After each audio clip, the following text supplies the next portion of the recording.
After his recent defeat, Wild Loopygit falls back to Ekwashun's compound, an orc base set up in the dunes and badlands of Locus II. Here the orcs are amassing huge quantities of scrap, and Ekwashun has been working hard on new vehicles to bolster the orc wag in the area. After their narrow escape from the Mechanicus' orbital platform, the necron units have been restored through the might of living metal.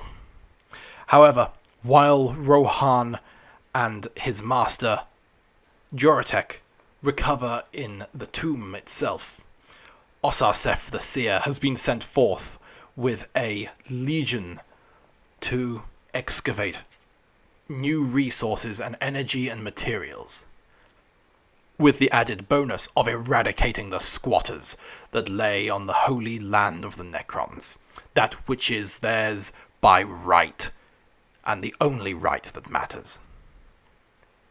In this battle, the Necrons seek to burn and purge the Orc menace from their world. Can they survive? Hello Legionnaires, and welcome back to Legions of Miniatures, and today I'm joined by Callum. Hello! Now, this is going to be a bit of fun. This is our 5th Crusade battle, and one that we have made up ourselves. Isn't that right, Callum? Yes, we have. So, as you guys can see on your screens... Yes, as you guys can see on your screens presently, we have this document on Google Drive, which you can find a link to in the description down below. This Crusade mission is Burn and Purge. The basic idea is we have a battlefield, and on this battlefield it is divided into 3 sections. The red section near the top there is the area for the attacker's deployment zone. That central green section is the forward deployment zone for the defender, and the blue section is the backwards deployment zone for the defender. We advise that you set up 2/3 of the battlefield, that is the middle and the bottom section, basically the defender's deployment zone, as their base. This base should sort of reflect like a town coming under siege and being attacked by a malicious attacker. There are 2 objective markers in play, one set in the middle of the battlefield towards the front of the defender's base, and the other in the middle of the table quarter farthest from the enemy's deployment zone. This represents the back of the defender's base. In order to score victory points, well, at the end of the battle, 1/3 of all the power levels of units that have been killed, of units that you have killed, rather, will be translated into victory points. So, with this being an incursion-sized battle, each of us is fielding 50 power level. That means there's just under 20 victory points available for us killing each other. Furthermore,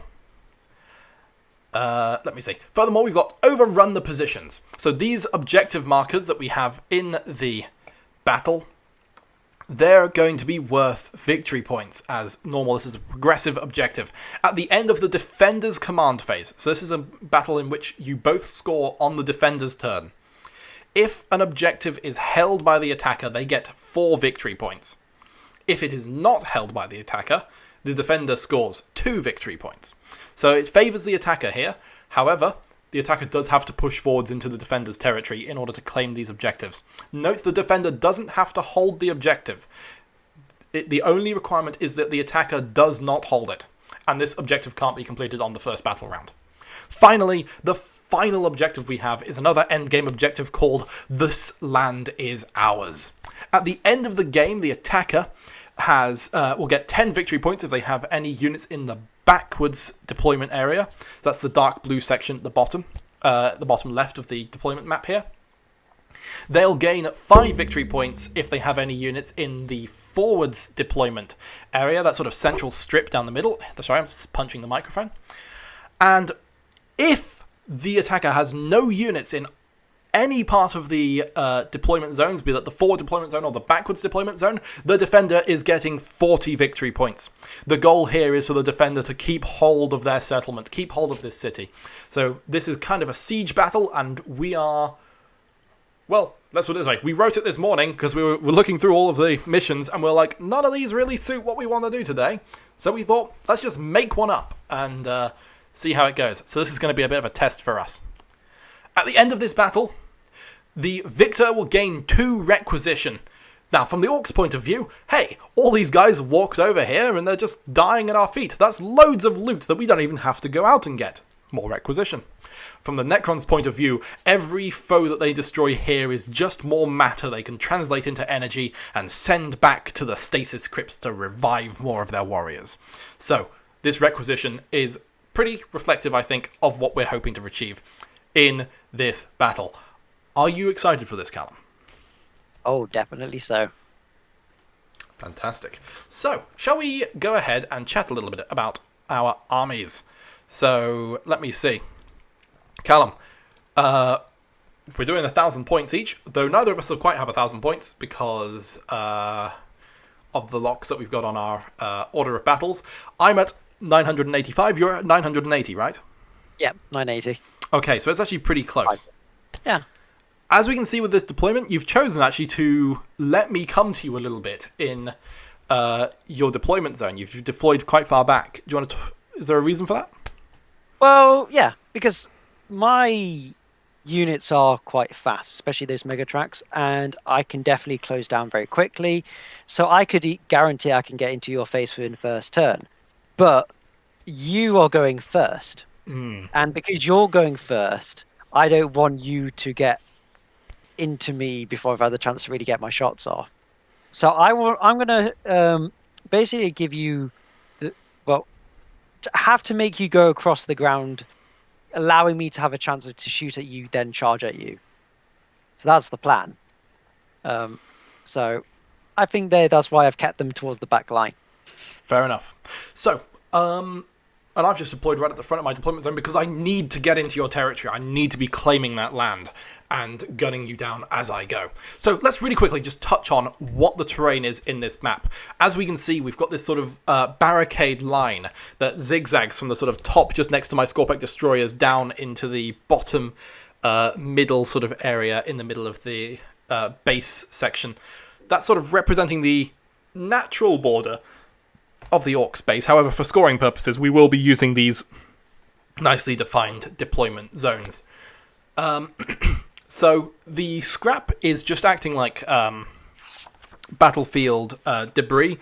It grants light cover. I think it was if you're shooting over it. Let me just check what it says. I've lost everything. Where are we? Here we are, terrain. So the scrap piles, they're in exposed position, as we can see here. So you don't get any benefit from cover, and they are dense cover, so it's -1 to hit shooting over them. The rocks, as we can see in these locations... let me just get to the clicky tool. Here, these rocks are considered to be completely obscuring. You can't shoot through them. Think of them as being like huge, great columns of earth reaching into the sky, great mesas. And then we've got this sort of like fuel system that's running through the center of the battlefield here. And it's sort of been like looted away in these sections over here. However, it comes back a little bit down here.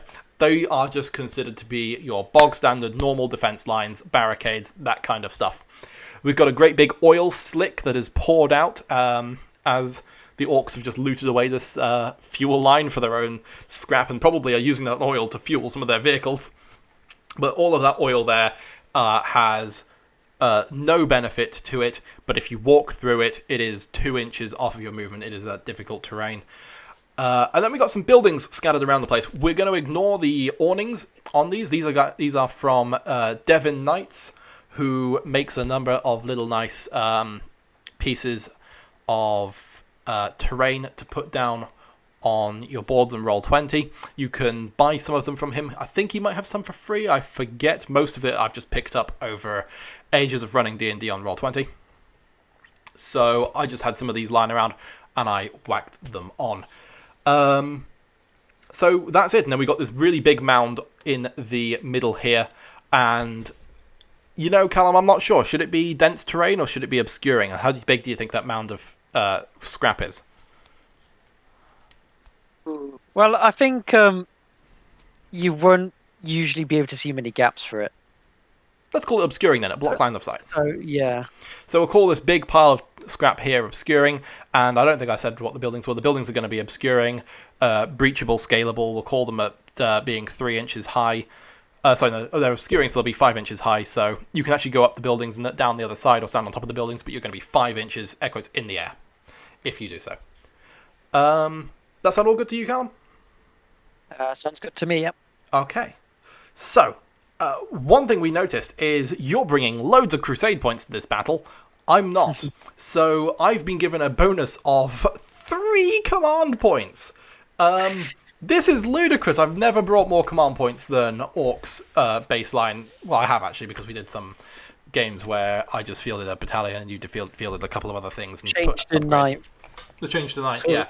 It's been a bit odd there. And I think Orks do struggle in having not as many command points. We'll see how this one goes, though.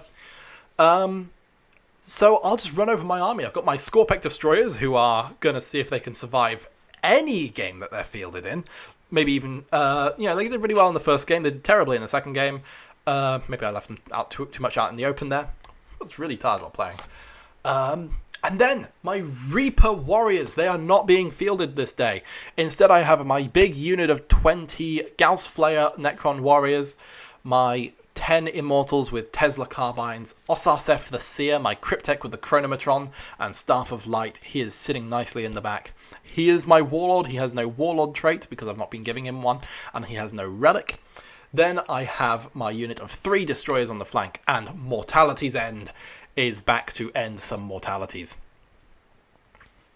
Yes, that sounds like an English. So, Callum, what have you brought? Well, it's very similar to the last army I bought. Few additions. We have our Starman once again, Damien Killer. And once again, his friend, Kimmy, is come along, hoping he can survive the first turn this time round. We have the Death Dreads, once again with their custom job that you might want to shooting. Shooting them. We have one of the new additions. We have mech guns. 4 of them smasher guns, hoping that they can do some nice bombardment.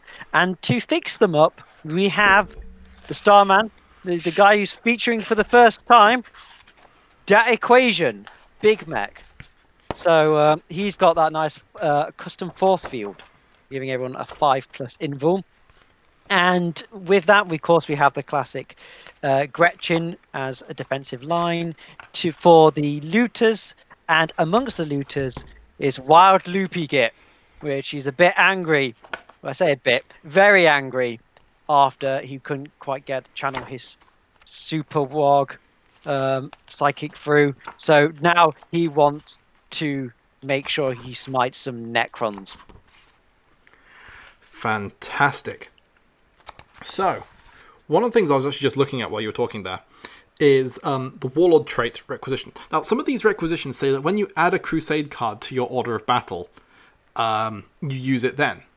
However, there are other points in like some of the missions for the Victor bonuses that suggest that you can add it later. And I believe that the Warhammer community article, they added a Warlord trait after they'd already put the unit onto their Crusade roster. So I don't know how that works. I might need to go look around for an FAQ that just like clarifies that, because some of the wording in the core rules at very least doesn't seem to match up with how people are playing it. And I kind of feel like, you've got 5 requisition at the start. Do you really want to be spending 2 of that just guaranteed on the Warlord trait and Relic you're going to be using for the rest of all of your games? Probably not. So might need to look into that a little bit before our next set of games. But right now, we'll just continue as is.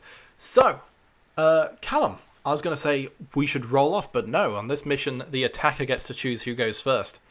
And, looking at things, I do want to put some of your guys in an early grave, if that's all right. I thought as much. So, I'll take first turn. But before we do that, we should probably talk quickly about our agendas. I've gone for my personal favourite priority target. Those Death Dreads, they're a vehicle. The mech guns, they're vehicles. The machines, Speed Freak guys you brought along, they're vehicles. There's so much experience. There's so much experience for me to farm on this map. And, you know, I fully hope to get, like, Mortality's End souped up even more into ridiculous heights of awesome. So that's what I'm going to go ahead and aim for. Additionally, I've taken Recover Mission Archives as the same one I took in my battle against Sebastian's Adeptus Mechanicus. If I can complete the action associated with that on the objectives twice, one of the guys who completed that action will gain 6 experience, which will just, you know, go ahead straight away and level them up to bloodied, you know, 6 experience. That's huge, man. So that's what I've taken. What have you taken, Callum? So I've gone with Cool the Hordes because I've noticed that you have quite a lot of guys on your side, a lot of infantry, and I think that I could gain quite a few experience points from that, especially if they keep coming back to life. So Call the Hordes could be very useful for us. It's kind of going to compare to the priority targets for you. But I've also decided to go with one I've gone with before, which is Sentinel. And I'm going to, once again, you know what? I think my weird boy, no, not my weird boy, my Ekwashun, Big Mech, he's going to try and hold that objective to the very end of the game to score that 4 victory points. Okay, fantastic. So, with that, we will go ahead and just mark out that central area there. And just remove some of the excess colour. And we'll jump right into it. We'll do Necrons turn 1, and we'll meet you guys probably back at the start of the shooting phase. So, good luck, Callum. Yeah, good luck to you. Alrighty, we've come in with a really, really simple movement phase. My Scorpec Destroyers, I only moved them actually. Let's have them advance. Let's have them advance real quick. There we go. They've advanced. So my Scorpic Destroyers advanced towards using that big pile of scrap to keep them safe from any shooting that's going to be going on. My warriors have trudged forwards just a little bit, coming into the tar, slowed them down a bit, but it was going to be faster than going around the tar, so we're just going to try and go through it and see if we can eventually break through the other side. Destroyers in the bottom right, they've just moved up and forwards, getting some line of sight on a couple of enemies. They have moved with the heavy weapons, so that is going to be -1 to hit. Then we've got my Immortals. They, along with Ossarseph the Seer, have advanced forwards, heading towards that central objective. That marks me off for my movement phase. Going to go into the shooting phase. My basic idea is I'm going to blow up a Death Dread using the nice big Doomsday Arc. I'm going to fire, if I can, I should be able to see some Gretchen. I'm going to fire the broadsides at the Gretchen. And then we're going to just go from there and pick off whatever we can, probably target some of the mech guns, weaken them down a bit, and that should be fun. So, let's dive into that. Okay, Legionnaires, we have done Necron's shooting phase, and it has been a blast. And just to make sure that pun lands, let's start with the Doomsday Cannon, whose blast weapon went ahead and whacked out with 16 damage on an 8-wound vehicle. Goodbye, Death Dread. That's one of them gone, and a tally on the Doomsday Arc. Then, the Necron Warriors open fire into the southern, or the rightmost mech gun, bringing it to 1 wound, which then led into my Immortals. Although they advanced, they can still fire with those assault weapons, so 4 of them went ahead and shot at the mech gun, causing a wound and bringing it dead. So the unit picked up another tally there. The remaining Immortals went ahead and pop shot 3 Gretchen back into the graves. Well, I say back into the graves, into the graves. Gretchen haven't come back to life yet. Or ever, really. Besides the point. Then I went ahead and took my Necron Destroyers. Hang on a minute. No, sorry. The Necron Immortals shot the Flash Gits. Not the Flash Gits, sorry, the Looters. Slightly confusingly, we're using Flash Git icons for Looter icons because we had them ready and we should probably update them. We'll get them updated soon. But we just needed to get this video going.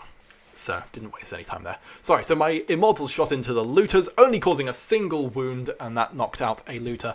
A command point was spent, so let's update that. And on Grot Shields, which actually had no effect.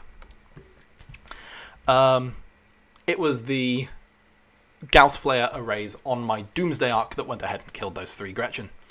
The destroyers on the far right hand side decided to split fire. One of them went and shot into the top leftmost mech gun and managed to do 4 damage to it. The other 2 got rather unlucky with their hit rolls. Only 1 hit went through, but it did cause 3 damage to the middlemost mech gun. But that means that my Immortals are going to be getting a tally towards priority target, and my Doomsday Ark is going to be getting a tally towards priority target. This brings us to the end of Necron's shooting phase. Anything that could charge has advanced, and so I've got no charges to declare. Nothing to do at the end of my first turn, so Callum, good luck with Orks turn 1. And Legionnaires, we are now at the end of Orks movement phase. It's been pretty uneventful looking at it on the board. I popped out for a bit of a tiddle while Callum went ahead and did it. And from what I can just see, you've had your mega track scrap jets. Is that what they're called? Yep, just arc up around the left flank and heading straight across the middle towards my Immortals is that big walkie boy, the Death Dread. Anything I've missed there? No, that's literally it. Everyone else has just stayed stationary. We have had our big mech Ekwashun do some healing. Yes, I see that. Yeah, I managed to get a free off, so he's prepared. Nice. And one of the big mechs that's down to 2 damage up to 5. So, yeah, that's what's happened. Okay, fantastic. What are your plans for the shooting phase before we go into it? So, my plan is the looters are going to be shooting at the barge in the back because they've been buffed up, and I'm hoping that they can get past that quantum shielding. If they need a bit of help, I do have guys around the board that could help them with rocket launchers and stuff.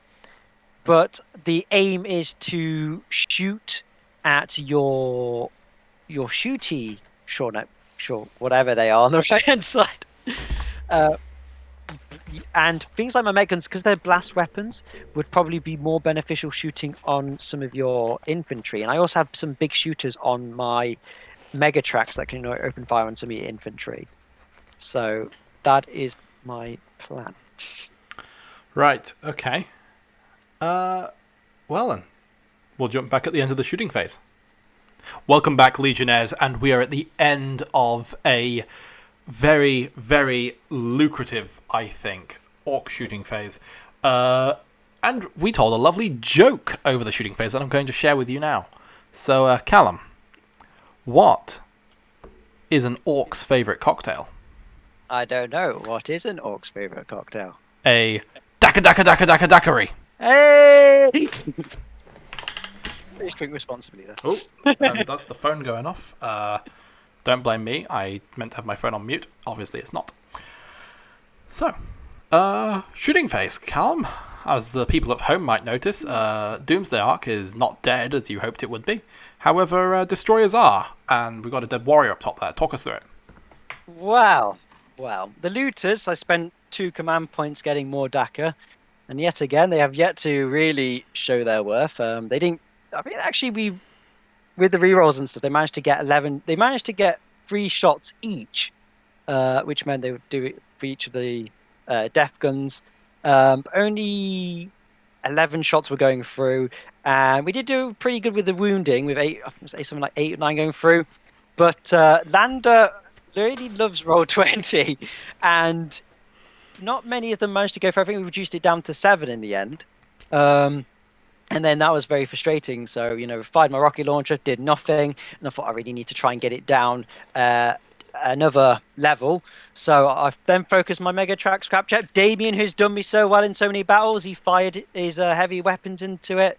Well, it's assault weapons, but, high-strength weapons. Couldn't really do anything to it. Then we had Kimmy then try to get involved. Couldn't do anything. Fortunately, Fabi did manage to, with the big shooter, kill one of the warriors, so something to gain from that.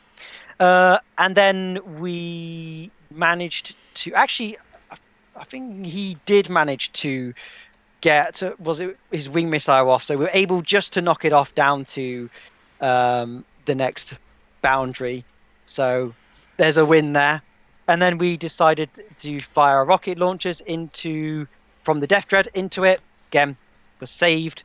So ended up a lot of shooting at it, the barge, and not really doing enough to destroy it.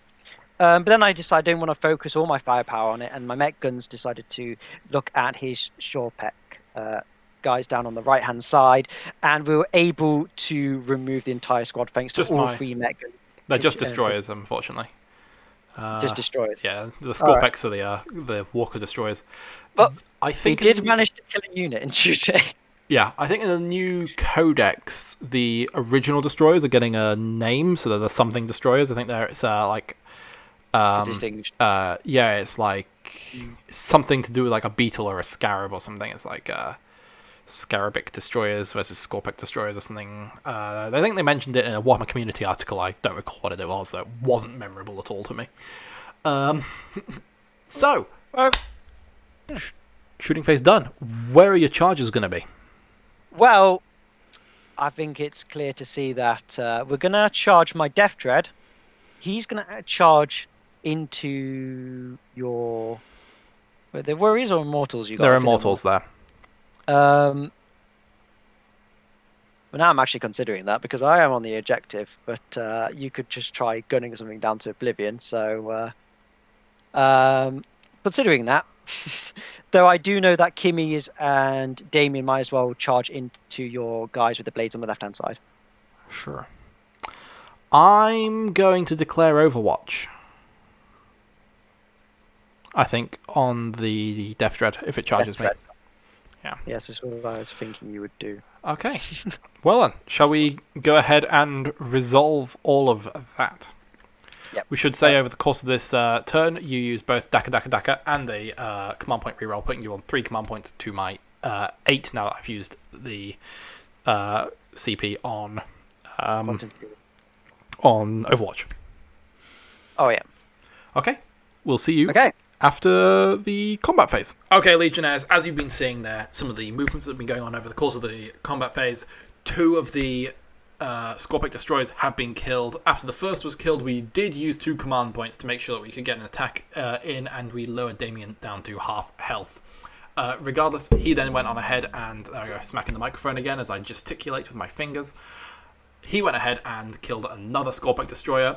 Over with the Death Dread, it was able to knock down a pair of the Immortals, and I believe the Immortals did 1 damage to him. He's got 1 damage on him from somewhere. 1 damage. Yeah. Yep. And Ossarseph did nothing, and that brings us then to the end of the Orks combat phase. Not caused enough damage anywhere to cause a morale check to go off, and everything looks to be in pretty decent unit coherency. So I think that's going to lead us basically into turn 2 here. So just taking a look at things, power level wise, you've killed 9 power level of stuff so far. I've killed 7, so if you just divide that by 3 and round up, that will tell you how many points we've got. So Callum should be on about 3 points at the moment, and I should be on about 2. Hang on, no, I'll be on 3 as well with 7 power levels. So we're both 3 victory points approximately. However, it's going to go up over the course of the game. We don't do the thirding until the very end of the battle. So we just got that on the screen in brackets so you guys can keep a track of what is happening. It's only completely killed units as well. So although I've lost 2 Necron Scorpic destroyers, doesn't matter yet. Yeah, I mean, we'll just go ahead and get on with reanimation protocols. And we'll give you guys a quick look of what happened after the reanimation protocols and then really join you back after the movement phase. And here we are, guys, with I think I forgot to show you the updates on the reanimation protocols. My bad. 1 Scorpic destroyer came back, so that's pretty nice. Otherwise, we've seen a fallback from the Necron Immortals, the Cryptek, and the Necron Warriors. That's leaving the 2 not Deathkiller war tracks, the Mechatrack scrap jets. Yep, the Mechatrack scrap jets in close combat. The only thing that's actually going to be able to shoot this turn is the Doomsday Arc. So what we'll do here is we'll go ahead and we'll split the Doomsday Cannon into that Walkie Boy right in front of him, and then all of the side guns into the guys down here. What are they called? Gretchen, or the No, looters. not the Gretchen, the looters, thank you very much. The looters. And we'll join you back after that. Oh, I should also note, I gain a command point, don't I? Yeah. Never forget the command points. Every little helps. Every little does help. Now, one of the things that I see might be an issue with the way I've set up this mission is scoring at the end of whacking the microphone again. The defender's command phase. It does mean that I will be getting these command points for that objective before he can do anything about it. That should possibly just be changed to the normal method of just scoring at the end of the command phase. But we'll see how the whole battle goes, and we'll make a decision towards the end. Alrighty. Let's dive into that brief shooting phase and probably wave goodbye to the Death Dread. Hard luck, actually. We went ahead and bopped a command point on the act of a command point reroll to try and get some more shots with the Doomsday Cannon. However, even hitting on 2s, thanks to the Death Dread, it's -1 to hits, that's 3s again. We're only able to make 2 hits, only one of those then wounded, and 2 damage. Death Dread still standing strong. That could be an issue. I'm not going to lie. I have no charges to make, so Callum, you'll be choosing who to fight with first in close combat. It's going to have to be Kimmy, isn't it? Is it? Yes. Well then, Kimmy it is. We'll see you after the fight phase. At the end of the combat phase, Kimmy, who attacked first, was able to get lucky with a couple of rerolls thanks to the Death Killers. No, not Death Killers, Death Skulls. Death Skulls. Thanks to the Death Skulls rerolls. So lucky. Yep, definitely very lucky. And killed both of the Scorpic Destroyers. He was then able to pile in and consolidate into the Warriors and using Nose Drill attack another time into those guys. It's Corkscrew. Corkscrew, and that killed a Necron Warrior? Yeah, I only managed to do 1. But it's better than nothing. Yeah. I piled back in, no damage done. So it's actually on to Orks' turn now. At the end of your command phase, you'll gain, first of all, a command point. But you've also... I'm not on one of the objectives, so you'll gain 2 victory points. I'm on one of the objectives, so I will gain 4 victory points there. And you did just kill, as well, 6 power level worth of Necron Scorpic Destroyers. Yeah. So, it's not looking too bad for you in, Orks' turn 2. You guys right back after the move phase. Okay, guys. We've done now the Orks movement phase, and we just finished the psychic phase, so I need to choose 3 of these immortals to have been smited. That is not the correct way of deriving to smite. But I'm going to take those 3 guys off just there. So, Callum, your movement's been rather limited, really. Talk us through it. So yeah, of course, the mech guns and the looters are all standing in their back line. They're fine to keep firing across the field. So with this, we've had the Death Dread is actually not moving towards your barge because I'm hoping I can shoot it down. So he's going to actually go towards the objective and take on your Cryptek here. And we're expecting him to be very scary in close combat. Meanwhile, Kimmy's still in combat, but Damien has decided to come around to try and support as well, but he'll be able to get some shooting in this turn as well. So that's pretty much it. Fantastic. Let's jump into the shooting phase. And with that, we come to the end of Orks' turn 2 shooting phase. It's been pretty brutal. Wow. The looters have stepped up their game, and there is no more barge. Or Ark. Doomsday Ark. Yeah, no, Mortality's End is gone.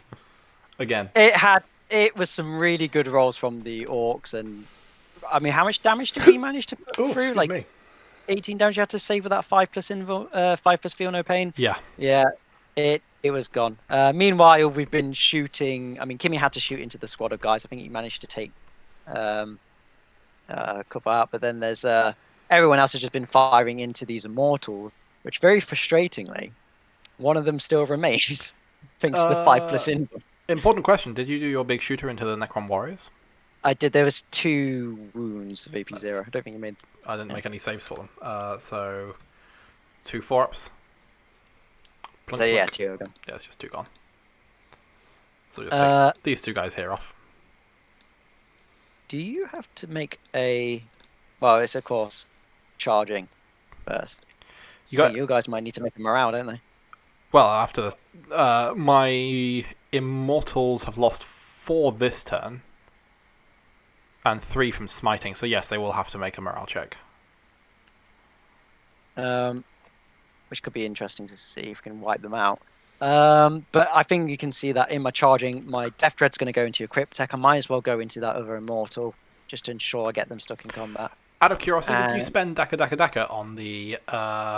It was more Daka was spent. Yeah, so, it was spent on the looters. Let me correct those command points. I think I've already done that before the beginning. And you might have done. You might have corrected the command points on Roll20, but not so our lovely beautiful viewers at home can see. So I should be on 2. Oh, calculator, right? Yes, on 2. Okay, so we'll jump now into the charge and join you at the end of the fight phase. I think this game's in the bag for you. I think you've pretty won this hands down. I don't know. I've still got to try and deal with all those guys over there.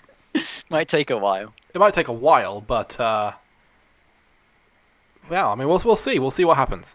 We'll join you guys after the fight phase.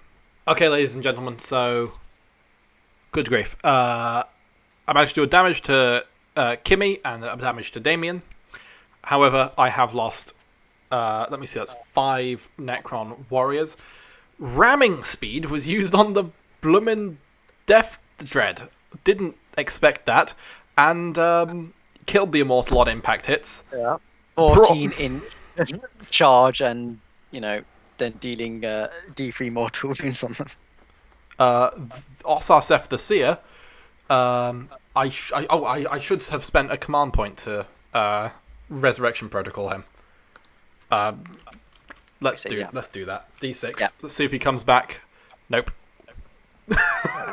Time-honored tradition of failing those. Yeah. It's not like it. 5 Necron warriors dead, 2 from the shooting phase, so it is going to be a morale check on them. So that's 7. I'm looking at a 1, 2, or 3 to succeed. They do pass the morale check, so that's quite nice. That's going to bring us into the start of turn 3, and it really isn't looking hopeful for Necrons. There are still some things I can maybe do with the warriors, though I don't think it would be much of a chore for them to be gunned down. And it is nearing dinner time, so cooking does need to be taken into account. That's a very, very, very serious business, isn't it, Callum? Yeah, definitely. I need to have my food. So I might have to concede here and treat the Necron warriors as destroyed, because I'm pretty sure they would be destroyed. So we'll run through turn 3 and we'll see where we end up. Okay. So, end of Necrons turn 3. I've spent 2 command points on oh no, I couldn't have done that. I could not have done that. I have to do it at the end of my turn. So now I'll spend 2 command points on Reclaim a Lost Legion, but just whack that wound that I did to Damien Killer back on, because I shouldn't have been able to do it. Okay. So I did no wounds. I've lost 6 guys, so let's go ahead and see if we are suffering from morale. Looking at a 5 and a 6 for a fail here, and that's a 4. We are just okay. The start of the Orks turn, they're going to be getting a command point, which puts them onto 1 command point, and they're getting another 4 victory points because I do not hold either of the objectives. So that is 6 victory points for Orks versus 3 victory points for me. I have killed 7 power level worth of stuff. They have killed 38 power level worth of stuff. Feels a little one-sided, if you ask me. Yeah, kind of looking like that at the moment, isn't it? Yeah. Orks turn 3. And at the end of Orks turn 3, all of the warriors have been killed 2 from a smite, and all the rest from firing with big shooters in close combat using the Megatrak scrap jets. This means at the end of turn 4 command phase, Orks will get another 4 victory points. So that'll be that, 4 more victory points, I'll put you on 10. And then turn 5, you'll get another 4 for 14. I'm not in the deployment zone in any way, so that's going to be another 40 victory points. And you have killed 48 power level, which I think divides by 3 perfectly, doesn't it? For, what's that going to be? I said 40. 48, so 30 is going to be 10. So it's another 18 on top of that, which is 6. So that's another 16 victory points, which rounds you up to 70 victory points, all told, to Necrons, sitting there at another, 3 victory points from there. So 70 to 7. Wow. Huh. Huh. Well, I was not expecting that going into this. I was really scared of your Doomsday Arc. My Doomsday Arc was, you were rightfully, it was right to be scared of it. I think the whiffed shots against the Death Dread really opened up a world of hurt, and those looters pulling their thumbs out their asses. You know. Yeah. That's the reason I brought looters. I was like, their job was to go for your arc. You know, I'd like to do this battle again. In the near future. If you are willing to do a re-recording, a rematch, and perhaps using the same battle plan, and just see if there's anything that we could do a bit better next time round. What do you say to that? All right, yeah, count me in. Fantastic. Maybe we'll record that and put it online. Don't know. You guys let us know in the comments below if you'd like to see our rematch, our reattempt at doing this particular battle, just to sort of see if it was just I played particularly badly. I think I could easily have made some decisions regarding my Scorpic Destroyers. I feel they're more of a countercharge unit than I'm treating them. And perhaps I shouldn't have marched forwards straight away. I think maybe it's also worth looking into the victory points that are offered by Burn and Purge, and really just taking another look to see if it really balances out all that much for the attacker. So, I mean, realistically, if you've got a gunline army, you might not be advancing on those points until turn 3. So, or even turn 4. So maybe the defender should only gain victory points based on the end of the game, and as the attacker gets the access to the progressive objective. Maybe it's worth taking another look at that, but leave us with your opinions down below. And thanks for watching, everyone. I have to say, it is really gratifying in an odd way. Like, we are just playing Warhammer. Like, we'd be doing this anyway. And we're just putting in a little bit of extra effort to record it and put it online for you guys. And it is really gratifying to see, 100% likes on our videos and, 20-odd views on a video. It's just, like, mind-blowing. Yeah, they are the real G's, you are. So, we'll have, resources that we put together. We'll put those on for you guys to use as a little bit of, a thanks for watching and whatever. Really appreciate it. So I think with that, thank you for watching episode 5 of this Crusade battle series, and look forward to it'll come out next week, early next week, where we'll see the Steel Legion confronting the Adeptus Mechanicus over the use of Necrodermis in their researches. So that should be... yeah. The Imperium at war with itself over the use of Xenos technology. Until then, guys, thank you very much for watching. And peace out. Yeah.